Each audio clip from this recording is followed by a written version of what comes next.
Éducation physique, éducation physique. 1, 2, 3, 4. Éducation physique, éducation physique. 1, 2, 3, 4.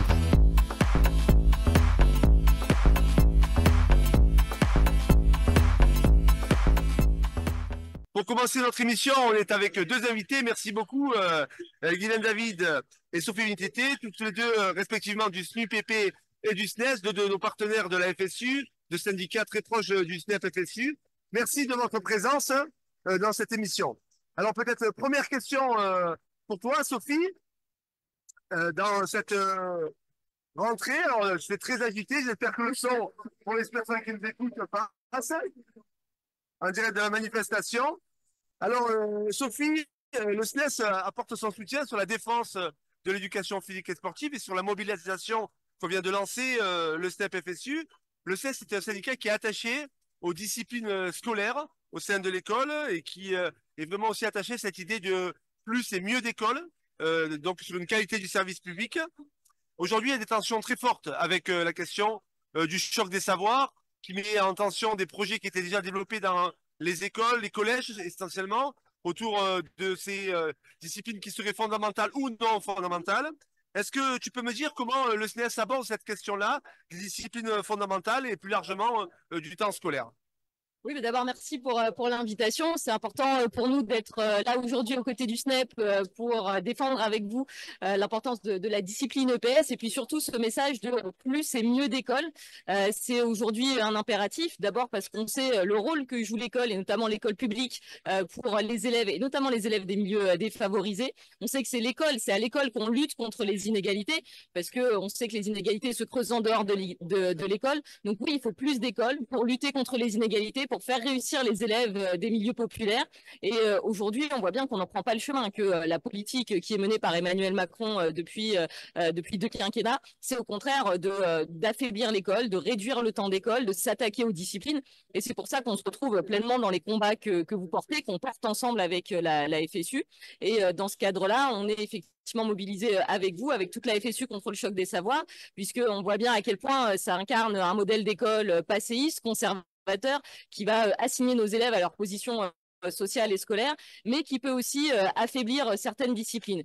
Et on le voit tout particulièrement sur la question des groupes de niveau. Alors, il y aurait plein de choses à dire sur les groupes de niveau, et on le dit depuis un moment, mais je pense que dans la façon dont les choses sont conçues, on voit bien aussi comment ça peut affaiblir certains dispositifs en EPS. On voit que pour financer les groupes de niveau, on est prêt, en tout cas le ministère est prêt à déshabiller Pierre, Paul et Jacques, et donc à déshabiller toutes les disciplines possibles, y compris l'EPS, pour financer les groupes de niveau. Et on voit bien la logique qu'il y a derrière. La logique, c'est de trier les élèves, mais c'est aussi d'affaiblir l'école, d'affaiblir son projet, tout le contraire de ce qu'on porte. Et c'est pour ça qu'avec le SNEP, avec la FSU, on porte cette idée de plus et mieux d'école, de consolider les disciplines dans un projet d'école, parce que c'est comme ça qu'on émancipera les élèves et surtout qu'on les fera toutes et tous réussir.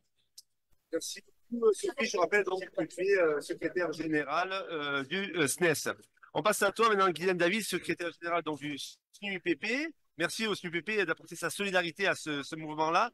Alors très souvent, on entend, lorsqu'on parle d'EPS, de sport à l'école primaire, on met ça en relation avec les 30 minutes de bouger, en disant, mais c'est une année justement où on va défendre et valoriser l'éducation physique sportive, puisqu'on propose 30 minutes de bouger.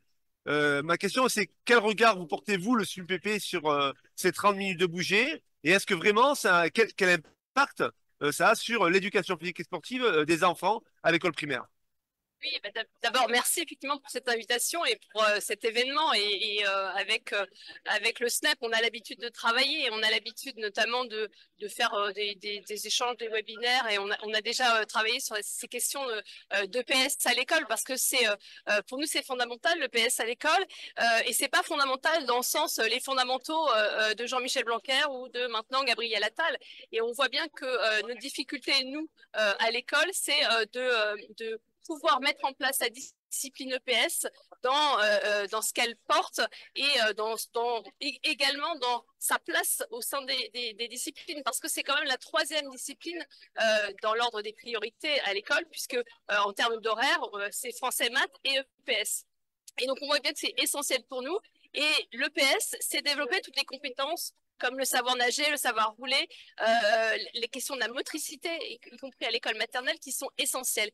Et c'est complètement en contradiction avec le bouger 30 minutes, où on nous l'a présenté comme quelque chose qui va lutter contre l'obésité, certes est important, mais qui n'est pas un objectif et une compétence de l'EPS. Donc on est bien dans quelque chose qui n'a rien à voir avec les compétences à développer à l'école, qui sont essentielles, parce que on le dit souvent, et vous le dites aussi, on a 10% des élèves qui, à la fin de leur scolarité, n'auront pas pu pratiquer la discipline savoir nager, parce qu'il n'y a pas suffisamment de moyens.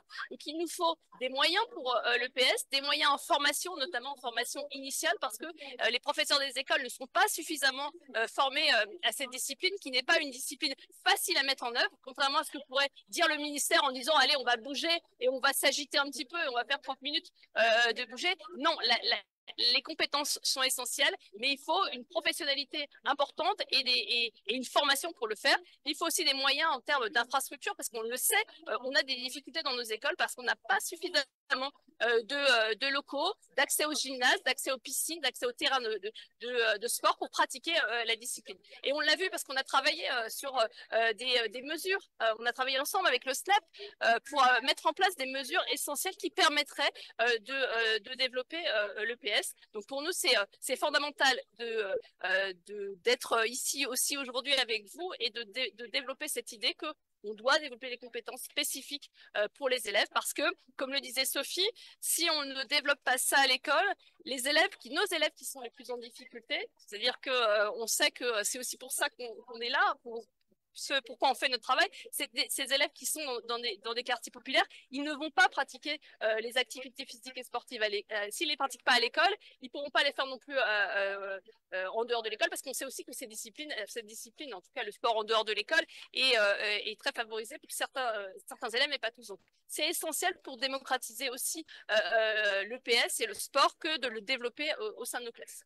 Merci à tous les deux. Je sais que vous êtes pressés puisque vous avez une réunion pour le plan d'urgence du 93 et les luttes font partie d'une activité importante du syndicalisme. Coralie Vénès, notre co-secrétaire générale. Et ensuite, on accueillera 3 invités sur les raisons de la colère, 3 collègues d'académies différentes. Non, mais merci à Sophie et Guylaine en tout cas d'être intervenus. Je crois qu'on a une bataille commune qui est le plus et mieux d'école et qui se décline un petit peu pour tout le monde pour réduire en tout cas les inégalités qui existent en dehors de l'école au maximum de ce qu'on peut. Mais pour ça, il faut des moyens. Et aujourd'hui, on sait que les moyens ne sont pas au rendez-vous. Et c'est par notre mobilisation en tout cas du SNEP et des professeurs de PS, c'est aussi des moyens pour l'ensemble des disciplines que l'on revendique pour plus d'égalité et en tout cas pour les réduire au moins à l'école, pour permettre à tout le monde de pouvoir réussir à l'école. Éducation physique, 1, 2, 3, 4. Éducation physique, 1, 2, 3, 4.